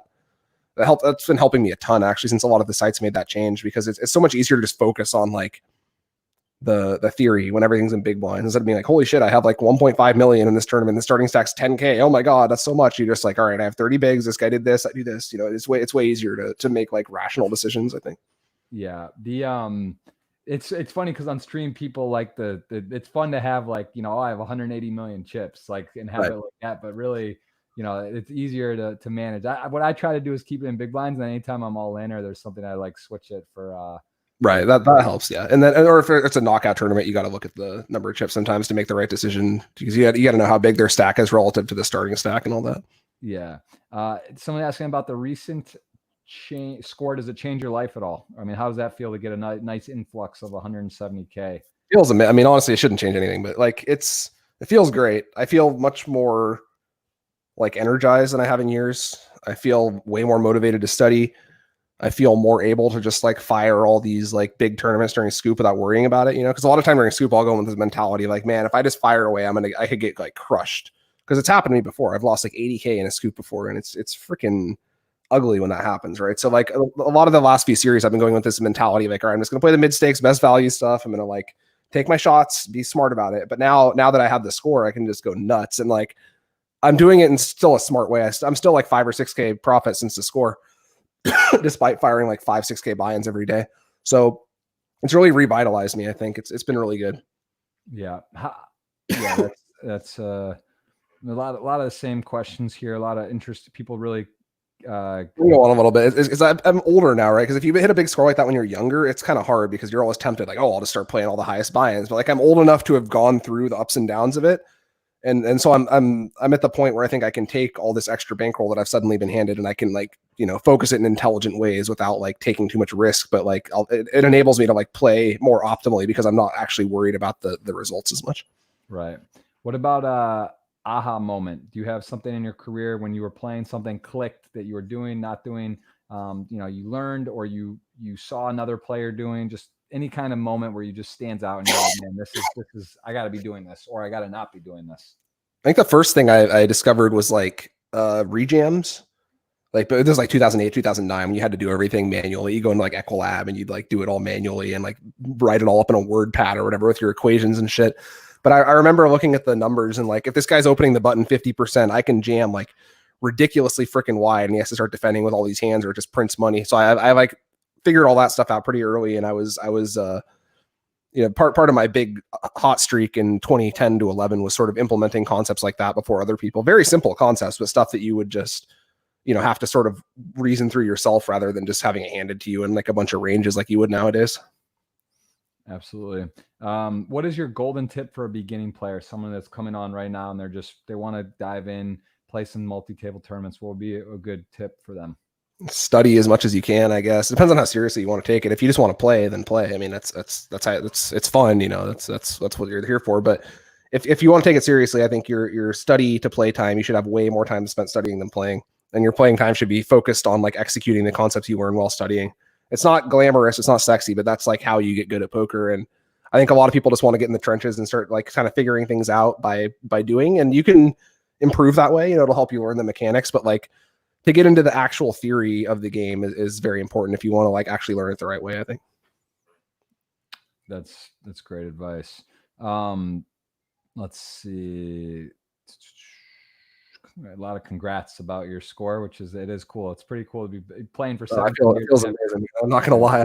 Yeah. On top of the world this week. Let's see here. Oh, someone's asking about apps. Do you play any kind of apps or any kind of private stuff? Like, do you? I haven't messed with that at all. I mean, I'll play on the mobile app of the sites I play on, you know, like naturally I have a pretty good mobile app. Party has a good mobile app. I'll like, if I'm one tabling and one of the kids wakes up and I got to go sit with them or whatever, I'll switch to the mobile, but I haven't messed with any like private games. Do you play any cash games at all in general or not really since online? I played live cash for a bit when I lived like right down the street from the casino, but we moved a few miles down the road to Harlem now. So I don't really play any cash at all now. And I see you're answering here that you play about 6 days a week up from 4 to 5. So for / quarantine time, I've been grinding hard. Yeah. And favorite poker player, you said maybe Ivy, was there at least back in the day? Back in the day, right now, I don't know. I'll think about it and get back to you. Okay. Do you tilt at all? Do you ever feel that your game, like, you know, I think that's one of the biggest things that characterize a pro is the tilt factor. Because fundamentally, I think when everyone starts out on the first hand of their Sunday, they're playing fairly well. And then, you know, people sort of, as you're losing flips or 2-outers, your internet cuts out or some shit. You can kind of, you know, you get a text from so-and-so or someone, you know, whatever, right? You get thrown off a bit, but where do you put your tilt factor level? Like, do you feel like you have one or you manage it completely? Nobody manages it completely. Anyone who says they manage it completely is lying, but I think I'm pretty good at it. And what I try to do is just like get really mad right away and just have like a burst of rage and then let it dissipate. So like I'm famous for throwing the hat on stream. You know, you lose a big pot, you fling the hat across the room angrily, stuff like that. But I think I'm pretty good at keeping the big picture in mind. I think part of it is just like studying a lot and treating everything as theory rather than trying to worry about actual results. But I mean, I still get pissed off. I'm human, you know, I'm not going to lie. But I think I'm quite good at it now. I think a lot of experience and I'm sort of naturally like a fairly even keeled patient type. So that helps. Yeah, it's definitely a good skill set to have. I see a favorite hand, someone asking, which is always interesting, right? Aces, but that's the obvious one. You say Queen 9 suited. It's underrated, man. It's King 8 suited is another one that people just don't open enough. You're supposed to open that from like a lot of positions, including early. People miss those. So I'm going with those two. Queen 9 suited and King 8 suited. Yeah, I've learned the King 8 suited I've thrown in now too, and that's like a good raise fold even off like 15 or 14 blinds maybe. That hand ravages, man. Flat buttons with it. You do all sorts of shit with that hand. It's a good hand. Yeah, that's one to think about if you're not using it. Oh, yeah. If you guys aren't mashing your suited kings, get on that. Yeah. What about what do you think is population tendency right now? What's something that just is going on? Like, are they opening too many buttons? It seems like people are really playing aggressive out of like certain, you know, button raises, like a lot of jamming, you know, more wide. Like I'm noticing certain things with stack sizes, like limping as well off 20 or from cutoffs or buttons. Like, what are some stuff that you're seeing that's sort of like a population tendency shift right now that maybe wasn't 3 to 6 months ago? there anything new? Anything new in the game that's different? It's hard to, I mean, I'm on so many sites. It's hard to just like overly general. Like on ACR, you see very different tendencies than you do on the other sites because they have the American market or whatever. Yeah. So I guess some of the differences, like, right, it's interesting that there is stylistically different. Oh yeah, very much so. It's, I mean, it's a lot of stuff you used to see back in the day. You'd see a lot of like small 3-betting on ACR, which you don't really see on the other sites. Like people 3-bet too small. Yeah, it's I mean, I think people overall will tend to converge more towards theory as time goes on. So like a lot of the stuff you're saying is just correct, like limping buttons with 20 bigs and, you know, being more aggressive in button versus blind situation. That's just people getting better, I think. But it's also kind of hard to say because the Corona boom has sort of changed. There's been a lot more recreationals the last 2 months, so things have kind of gone out of whack due to that. Who taught you how to play poker? Is there anyone that you can give credit to sort of either teaching or getting you in the game? I'm pretty self-taught, but I mean, my group of like Magic playing friends from like 2002 or whatever definitely like introduced me to the very basics. And from there, a lot of people in my college dorm played. That was like right when the boom was going on, you know, so it was very popular even among people who weren't like super serious about it. So there's a lot of resources, a lot of books and stuff. But yeah, I guess my friend in high school, David Hestron, I guess I would give him the most credit because he used to crush our home game. Like he was, I remember the final tallies from our high school home game. He was up like $1,000 and everyone else was stuck. And it was like definitely a good education at a young age. Is there anyone from your game that is playing still? Is there anyone from your original home game that's online or plays grind? I think I was the only one who went pro out of that game. And do you keep in touch with some of those guys? Like, are they ever message you? And one of my best friends who went to my college roommate for a long, he was pro like briefly, but he's moved into real estate now after Black Friday.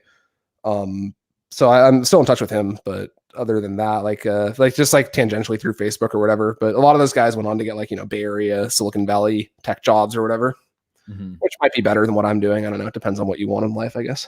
Depends how you look at it. Yeah. Someone's asking, what's the biggest learning over the course of your poker career? Not necessarily just in poker, like anything that you've learned. Yes, I'm not as I answered. I'm not as smart as I think I am. I mean, I always had a very high opinion of my own intelligence going up through school. Because, you know, when you're in a school setting, you don't get a challenge so much. And then you go into something highly competitive like poker with a lot of very intelligent, ambitious people. And you're suddenly like, wow, I'm not that smart. You know, people, that happens to a lot of people in the professional world. They sort of rise to their intellectual level and they surround themselves with people who are at the same level as them. So, you know, going from thinking like, oh, I'm so much smarter than everyone to like, actually, like I need to do things the right way and not be, you know, not just be so like arrogant all the time. That was a big learning moment for me in my poker career in like the first few years. Right. Man, a lot of good questions here. Biggest cooler. Is there ever a spot like the biggest live or online, some spot deep in a big one where you got? I guess I'll go with the one I always go with. It's kind of a cooler. It was 19 left in this WSOP tournament. I wound up getting 11th and it was 700 something K for first. I had ace-7 suited on the small blind. Button opens, I flat. Flop comes ace-7-7. Check. Turn 8. I check raise him. He called the two. Says ace-7-7-8 on the turn with 2 flush draws. I check raise him. He calls. River's a king, completing one of the flushes. So I'm like, wow, this is the best board ever. I have a full house, and the flush came in. And like even if he has ace-X, he might call my shove because he thinks he's chopping or whatever. I shoved the river. He has freaking pocket kings, and he rivered a boat on me. And I wound up getting. It didn't bust me. It just crippled me. And I wound up getting 11th in that tournament. And I was like 3 out of 20 when that hand went down. So that was more of a bad beat than a cooler, but we'll go with that one. So yeah, that's pretty sick. What's the biggest buy-in you ever played in? 25K euro in Monaco. It was surprisingly soft. My table was half Rex, but I didn't really get much going. I sat in. Nice. People are asking, how do you manage to play poker and raise your kid? My wife is full-time mom, which helps quite a bit. She does a lot of the heavy lifting on that. But you know, with my schedule, I get to spend a solid 6 or 7 hours a day with them, and you know, we have a nice balance of everything. It wasn't easy to set it up at first, but I think now that we've kind of got used to it, got the hang of it a little bit, we have a pretty good balance. What is your longest Twitch stream live? How long have you been live in one stream? 10, 11 hours. I never did the 24-hour thing. I don't have the stamina for that, but I think maybe 10 or 11 hours. Yeah. I've done that. I only done 24-hour once, and it was not like I'm going to do this. It was a function of, I was in Brazil, the starting time. And then I chopped the milli, the 500 ACR. Oh, I was that one. Yeah. 7 p.m. I think Eastern was like, or 7 p.m. Brazil time when it actually started, and then it went till whatever, and I'd start at 8 a.m. But that, yeah, doing the 24-hour stuff. There's really no. it's just not really it's not a great thing to try to do. Like it just No, I've heard of people dying and stuff like on stream trying to do 36 hours or whatever. So it's who yeah. did that? Someone did 36. So that was a couple of years ago. It wasn't a poker streamer, some other streamer, 36, 48, and he like died on the stream from something or another. Yeah, I remember seeing a story about it. I remember hearing that. Who is the 3 best female players today? Vanessa Selbst, maybe Kristen Bicknell. Am I saying her name right? She's very good. And who else plays at those high stakes? I don't watch high stakes scene as much as I should, so I don't actually know a third name off the top of my head. I'm trying to think.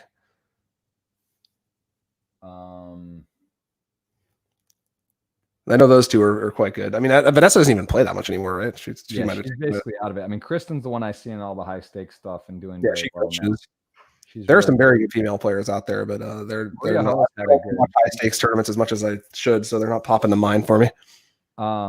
Maria Ho has been on a good run too. She's been good for a long time. I used to play with her on full tilt all the time. She had the most absurdly aggressive stats. Yes. Someone asking, is the coronavirus the best time of your career? Second best after early 2011. Yeah. So someone's asking about this. This is the most fascinating to me, but this late night schedule, how do you feel that this is the best for you? Like, would you rather be in Montreal or Vancouver? What do you think is the GTO? You've made it work. You're adjusted. You have your schedule. What would be an optimal zone? Is it right where you are, or for the schedule to play online tournament series or scheduling? What's the best time zone, do you think? It'd probably be easier to be in North American time, but it's like, I don't know. I've gotten quite used to this. I like being with the kids during the day. I like having the night sort of to myself to just fully focus on work. I feel like if I was working during the day and the kids were running around, even if I was up in the office, it would be at least somewhat distracting. So on the one hand, I'm definitely like very used to the schedule and I'm a fan of it. But on the other hand, it's not best for like humans to be up at night. You know, you're supposed to be up during the day. So, I mean, ideally, I guess we would be playing for a North American time zone, but I've gotten very used to this and I'm okay with it. For sure. Any books you've read which you think would benefit a player? Any poker books or books to help learn? It's been a long time, but I always recommend Mathematics of Poker to people because it's timeless. It doesn't focus so much on like one game as so much just like how to think about the game theory of poker. So I think that book, it's very dry, but I've derived the most from that book by far, like 10 years ago when I first read it. And I think it's probably held up the best over time. As far as newer books that have been written, I know there are some, but I haven't read any of them, so I can't really recommend them. What's this guy saying? You prefer GTO or CTO? That's a Twitch meme. Okay. I don't know what CTO stands for. I haven't even heard it. Sven Theory Optimal. I don't know if you're familiar with Sven, but it's a whole can of worms. Okay. No, I haven't. Minor Twitch streamer. Yeah. It's an inside joke. Okay. Let's see. Brian, would you give advice? How would you advise to approach bounty games? Should I play it differently from normal games? Yeah, I gave a few suggestions there, but the long and the short of it is, yeah, you have to play differently. From what I understand from BBZ, nobody's really come up with like a perfect way to quantify everything. There's a lot of different factors going on, so it's quite difficult to perfectly quantify. But yeah, starting bounty is worth something like 20 to 25% of a starting stack is the heuristic that I learned, but I don't know how accurate that is. And then the other points I made are like, if you're short, you should orient your range more towards value because you're going to get called more often. So you don't want to necessarily be taking all the light shoves with like 5-6 suited or whatever, because when you shove 5-6 suited for 10 bigs on the button, that's predicated on the idea that they're both going to fold you a lot, right? But in a bounty tournament, that's not the case. You're going to get called a bunch. So you'd rather shove like, you know, king 8 off or something. And then the other points I made were like an early big stack compounds in value because you cover people for the whole tournament. So that you get this sort of like compounding interest feature when you have an early big stack in those tournaments. And the bounties become relatively worth more once you're in the money because the ICM prize pool gets paid out. So the bounty prize pool becomes relatively more valuable. So those are the 4 adjustments for the bounty builders, I guess. Someone asking who's the best mod on your channel. How you have some steady mods? The guy who asked the question is the best mod on my channel. That's it right here, Poker Mush. Of course. Yeah. And number 1. No, he sets up my home games and stuff. That's awesome. Thoughts on Pad's poker thread, the sustainability of online tournaments? Basically, we kind of brought that up already, but what do you think on that? I hope he's wrong, but I suspect he might be right. Yeah, I don't know. This does remind me a lot of, it's actually in 2011 when all this stuff was going on. I was playing Bay 101 and I was on break, and Vanessa Selpst was there, and she said something like, "Oh, full tilt is just like they know they're going to get shut down, so they're just like doing this like orgy of rake with all these like double, triple guarantee weeks." And I was like, that's just like conspiracy bullshit. That's not going to happen. And then a month later, of course, she was completely correct. So this does remind me a little bit of that. I think it's very different incentives, very different situation. So I hope it doesn't go that way. I hope that the negative trends Pads is seeing are mostly just affecting like the highest stakes, and they're mostly because of the abundance of options. But we'll see. I hope he's wrong, but I fear that he's right. Yeah, that's I'd say that's true. Yeah, he's a smart guy. It's also he's aligned, obviously, part of Team Party, and Rob and him are very close. And it's like he's got for him to say, he's the type of guy who's going to say it like regardless of whether it benefits him, because he's just like honest like that, and he's got enough stuff going on that he doesn't need to like say things that aren't true to try and like shill his own stuff. So like when he speaks about something like that, you can take him seriously that he at least thinks he's correct about it. Yeah, I agree with that. And let's see, it's a long thing going on here. Showing some John. When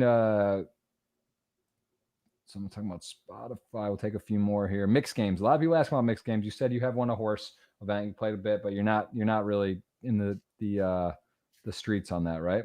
The incentive was there. I'd be all over it, I think, but it's just like it'd be sort of just more like a fun side project, I think, to learn it. And it's like I'd rather just reinvest that energy into getting better at No Limit.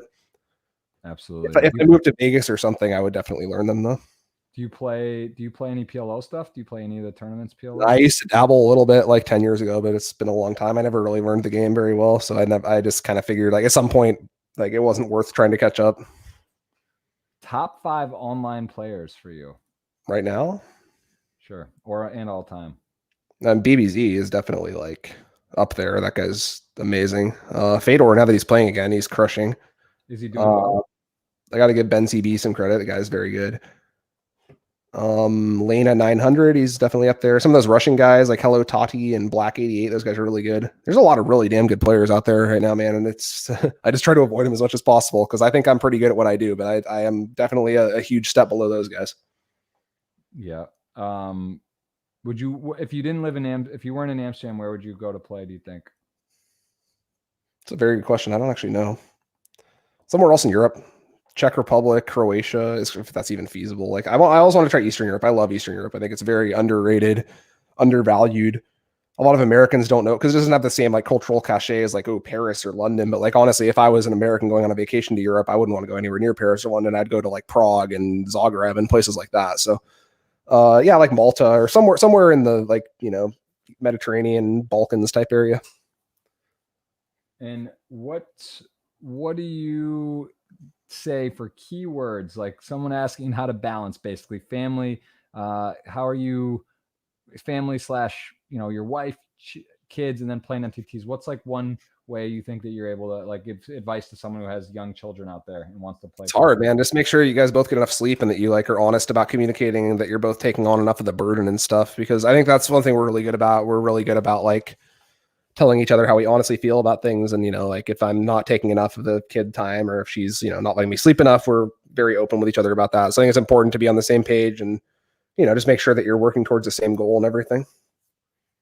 There's a way to make it all work, but it can be difficult. So you just got to find the right balance. Absolutely. Someone's asking about how do you feel, or no, that's actually what's about. So pictures trying to shove it to his nose. What's that? I'm just watching you like the tweets. Yeah, I'm just kind of going through. I have to like most of them. Some are I'm a little. No, we don't need to answer all the questions, but there are some good ones. There's some good ones for sure. How does stress affect your decisions at final tables? I guess like talking about ICM and pay jumps. I asked because I saw how instant you made your decisions at the 1M final table. Yeah. Like, super nervous. Wait, no, like not the. I guess what. I feel like I can disconnect my poker brain from I was nervous in like my personal brain, but my poker brain is still like sort of working behind the scenes, just running sims and shit, So it's like, I get what he's saying. Like I was acting very quick, but I think that was just because I knew what I had to do. And I just wanted to like get the result back quicker, cause it's stressful being at a final table like that. I don't think it affected my play negatively at all. And if I was playing quickly, it was just because I'm one tabling and I had pretty easy decisions. But, I think the stress at that final table, if you watch the VOD, it affected me more in terms of like not wanting to talk as much. I just kind of like sat there quietly, just like waiting for something to happen. I was very nervous, but it didn't manifest itself in the poker, I guess. Right. Okay. And let's see. Let's take any other. Do you have any other sort of any other people in the poker world you really respect or look at? I guess you probably don't have time. Like I would imagine you're not really watching Twitch streams. That's not doesn't factor into the time equation. But is there any content or stuff that you enjoy or keep up with? And I watch a few Twitch streams. J Dog just started streaming. Joshua Hose, Slayer V1 fan poker on Twitch. Yeah, he's really entertaining. Very good. Yeah, he's a natural at streaming for sure, and he's a very good player. You know, he's worked really hard at sit and goes, and he's very good at MTTs as well. So I'd highly recommend following him if you're not already. Easter Dams is another one, up and coming Belgian young guy. He's like 23 or something, but he's really made a huge transition over the past year. Started with not very much. He didn't have much of a background playing high stakes or anything, and now he's just playing all the highest stakes on Twitch every day. So I always recommend him to everybody. Those two are good, and then anything BBZ puts out is just gold.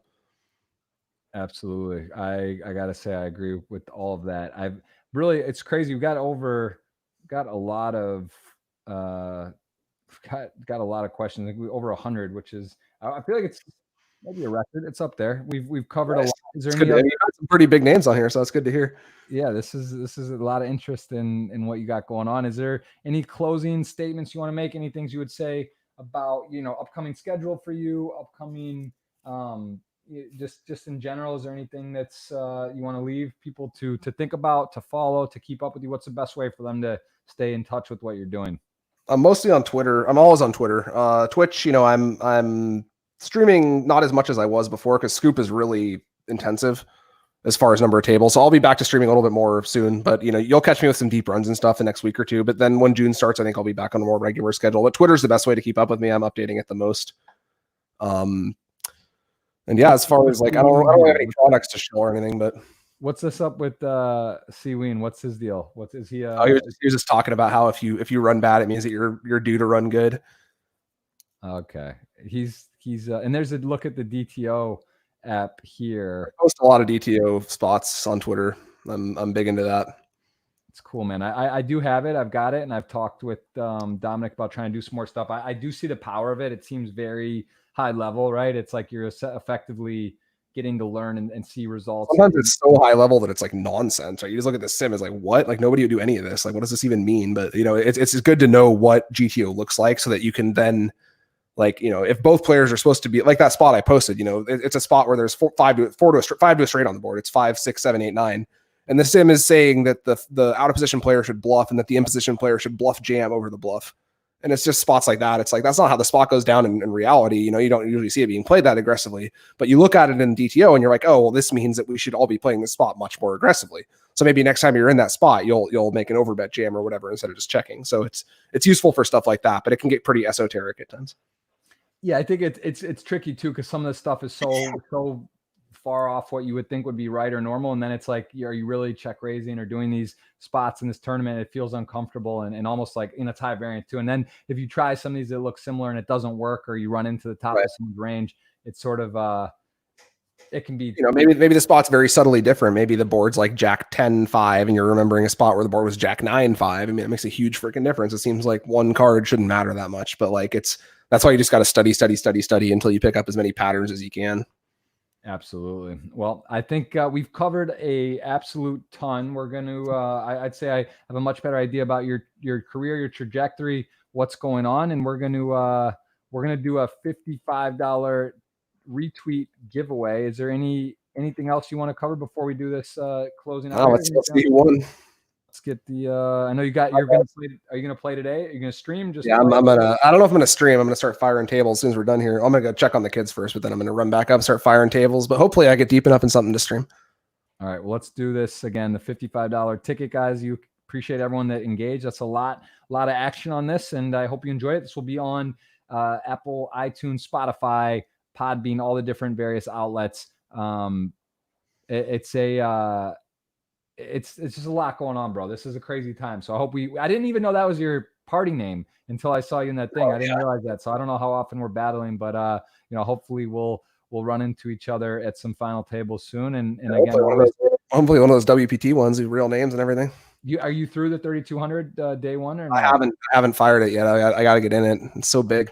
I'm gonna play this Sunday. It should be. Is there a flight today, or is it they only run flights on Sundays, or what? Sunday, I think it's A, B, C. Like, oh, actually, it's a good question. I think because there is a turbo or something, but I know there's Sunday and then I think maybe a Monday as well, or maybe 4 total. So yeah, this Sunday should be really good though. I got to look into that. It's nice. It's nice coming off a huge score. You can just fire away and stuff like that without really worrying about it too much. Yeah, exactly. All right, well, let's do this. Let's roll it. You tell me when. Someone's gonna get the $55 ticket courtesy of Party Poker and Be Paris. So just tell me when, and we're doing it. All right, we'll roll it. Drum roll. Boom. And we got it. Oh, I thought you said drum roll. Oh, the drum roll. Oh, that's fine. That's fine. We'll go with that. The lucky RNG for HDB poker. I pre-triggered it, and look at that. They got a poker. They're embodying poker here. So we are going to give this person a $55 ticket. Congrats on your ticket. Best of luck. Yeah, Hopefully that's awesome. We'll message them and we'll ride off into the sunset. So, Mr. Bryan Paris, I appreciate your time. Thank you so much. Great to catch up. Good luck at the tables, and congrats on the family and all the recent success as well. And keep it going, man. We'll talk soon. Thanks again for having me, man. Hopefully we'll run into each other again soon. Absolutely. All right. Thank you. All right, guys. That was Bryan Paris. Check him out on the various socials. Twitch, you can follow him. Instagram, Twitter, all the good stuff. YouTube. And we will be back for more podcasts soon. And we'll be streaming this weekend, maybe sooner. So best of luck at the tables. Thanks for tuning in. We'll see you guys soon. Thanks, man.